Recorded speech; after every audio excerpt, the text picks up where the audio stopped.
Good morning, students. I am your science teacher, Hare Krishna. Today's schedule is science, and I am going to teach you chapter first, sources of food. It means आप जो food खाते हैं उसके क्या sources हैं, आखिर कहाँ से मिलता है ये फूड हमें। हम कई सारे फूड खाते हैं एक दिन में, है कि नहीं। कई वैरायटी के फूड खाते हैं हम लोग। जैसे कि आप जब भोजन करते हैं तो उसमें क्या क्या होते हैं, कुछ फ्रूट्स होते हैं, वेजिटेबल्स होते हैं, सैलेड होता है कि नहीं। और फिर ब्रेकफास्ट के टाइम पे आप मिल्क भी लेते हैं, है कि नहीं। तो आखिर ये सब जो फूड एज ए फूड हम यूज़ कर रहे हैं, ये फूड कहाँ से आता है, इनका सोर्स क्या है।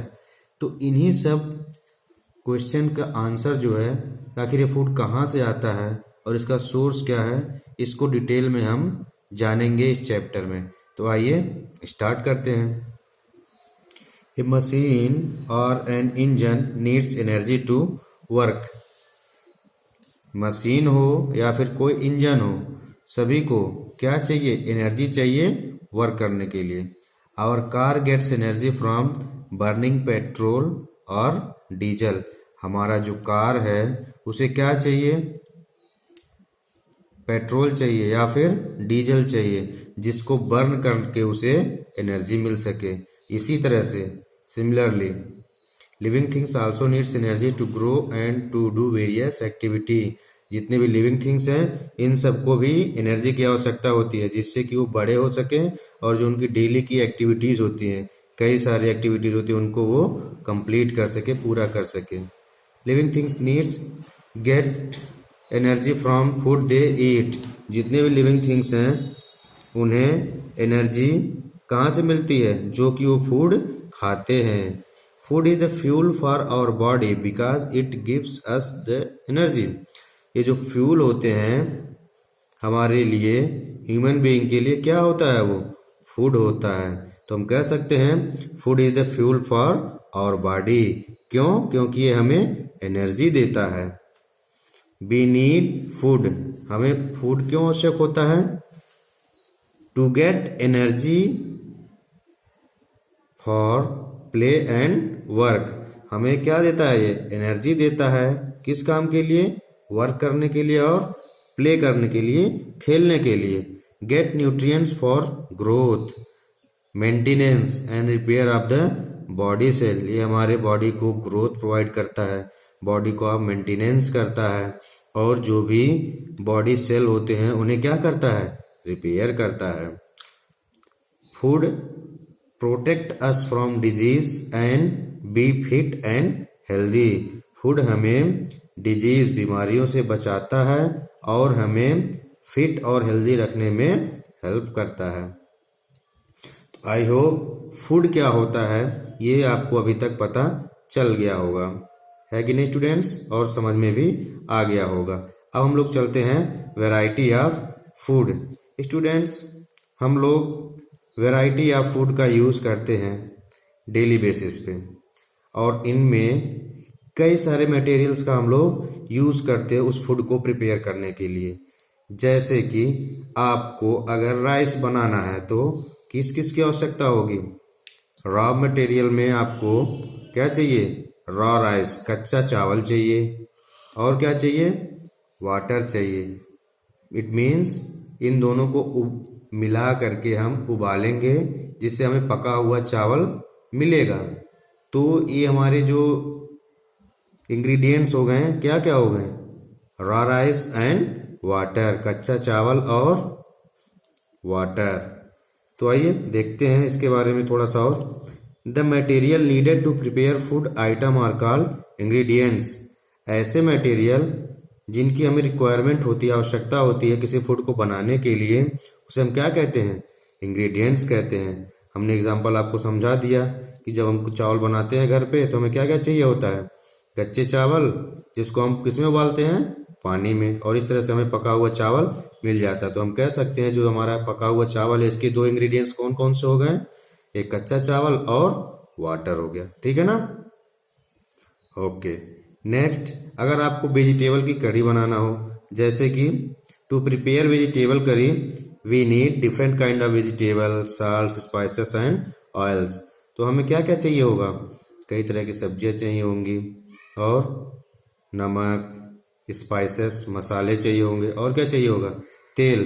तो ये सब जो हमारे वेजिटेबल्स हो गए, साल्ट्स हो गए, स्पाइसेस हो गए और ऑयल हो गया, ये सब क्या है हमारे लिए? इंग्रेडिएंट्स हैं। आगे बात समझ में? मान लो आपको चपाती बनाना हो स्टूडेंट्स, जो हम चपाती खाते हैं उसका इंग्रेडिएंट्स क्या हो गया होगा, बताइए जरा। इसका इंग्रेडिएंट्स होगा वाटर एंड आटा। आटा मीन समझते हो ना, फ्लोर। तो इनके हेल्प से हम लोग क्या बनाते हैं? नेक्स्ट है स्टूडेंट्स सोर्सेस ऑफ फूड। जो फूड है इसके सोर्स क्या क्या है? क्या आपने सोचा है ये इंग्रेडिएंट्स जो हैं कहाँ से आते हैं? नहीं? तो सोचिए कहाँ से आते हैं आखिर। चलिए अच्छा देखिए, जो हमें राइस है इसका सोर्स क्या है? मिलता है राइस, इसका सोर्स क्या है? ऑफ कोर्स प्लांट ही तो है, प्लांट से मिलता है। और अगर हम कहें आपको जो मिल्क है, एग है और मीट है, ये कहाँ से मिलता है? तो आप कहेंगे सर ये हमें कहाँ से मिलता है? एनिमल से मिलता है। तो हम ये चीज कह सकते हैं जो हमें फूड आइटम मिलते हैं वो कहाँ से मिलते हैं? प्लांट से और एनिमल से। Okay. Next, food from the plants. अब हम पढ़ने जा रहे हैं कि प्लांट से कौन कौन से फूड हमें मिलते हैं। We get major part of our food from green plants. हमारा जो डेली फूड है इसका बहुत सारे पार्ट, कई सारे पार्ट हम लोग कहाँ से मिलता है? ग्रीन प्लांट से मिलता है। मेजर पोर्शन हमें कहाँ से मिलता है? प्लांट से मिलता है। जैसे कि we get cereals, pulses, vegetables, fruits, spices, oil, sugar from plants. हम लोग का क्या क्या मिलता है हमें? अनाज मिलता है, दालें मिलती हैं, सब्जियां मिलती हैं, फल मिलते हैं, मसाले मिलते हैं, ऑयल, चीनी, और ये सब चीजें हमें कहाँ से मिलते हैं? प्लांट से मिलता है। जैसे कि देखिए यहाँ पे कई तरह के सीरियल्स के बारे में और पल्सेस का डायग्राम दिया हुआ है। इसमें कई तरह का अनाज हो गया और दाल है। इस वाले डायग्राम में देखिए इसमें कई तरह के फ्रूट्स हैं, यहाँ पर वेजिटेबल्स है और स्पाइसेस के बारे में भी दिया हुआ है। ठीक, तो मुझे लग रहा है आपको ये चीज़ें समझ में आ गई होंगी। अब हम लोग नेक्स्ट चलते हैं कि ये जो हम प्लांट्स के हमें फूड मिलता है इसका कौन सा पार्ट खाने योग्य है और कौन सा खाने के लिए नहीं है। तो आइए देखते हैं। हमारे जो प्लांट्स होते हैं इसकी कई सारी चीज़ों को हम लोग खाते हैं, जैसे कि रूट्स हो गया, स्टेम हो गया, लीव हो गया, फ्लावर्स हो गए, हाँ, फ्रूट्स हो गया और सीड हो गए। एज ए फूड हम लोग यूज करते हैं इनको। तो हम इस तरह से कह सकते हैं the part of the plant which can be eaten are called edible part. Plant का वह पार्ट जिसे हम लोग खा सकते हैं एज ए फूड, उसको हम क्या कहेंगे? एडिबल पार्ट कहेंगे। एडिबल मीन समझते हैं आप? खाने योग्य। एक ही प्लांट के हम लोग कई सारे पार्ट को खा सकते हैं, कई तरह के पार्ट को खा सकते हैं। ऐसा नहीं है कि अगर हम किसी प्लांट का रूट खा रहे हैं तो स्टेम नहीं खाएंगे, या लीव्स खा रहे हैं तो उसका सीड नहीं खाएंगे। नहीं, ऐसा नहीं है। हम लोग अगर कोई आपसे पूछे कि क्या हम किसी प्लांट का एक से अधिक पार्ट एडिबल हो सकता है क्या, तो आप कहेंगे यस। जैसे कि एग्जाम्पल में देखिए, seed of mustard plant gives us oil and leaves of the plant are used as vegetable. जो भी मस्टर्ड होता है, प्लांट मस्टर्ड का, सरसों का जो पौधा होता है उसका जो सीड होता है उससे हमें क्या मिलता है? ऑयल मिलता है। और जो उसकी पत्तियां होती है उसे हम लोग कैसे यूज करते हैं? As a vegetable. भाई सरसों का साग खाते हैं कि नहीं खाते हम लोग? तो वही चीज हो गया। अब यहाँ पे देखिए कुछ एडिबल पार्ट दिए हुए हैं प्लांट के और उसके नेक्स्ट प्लांट का नेम दिया हुआ है।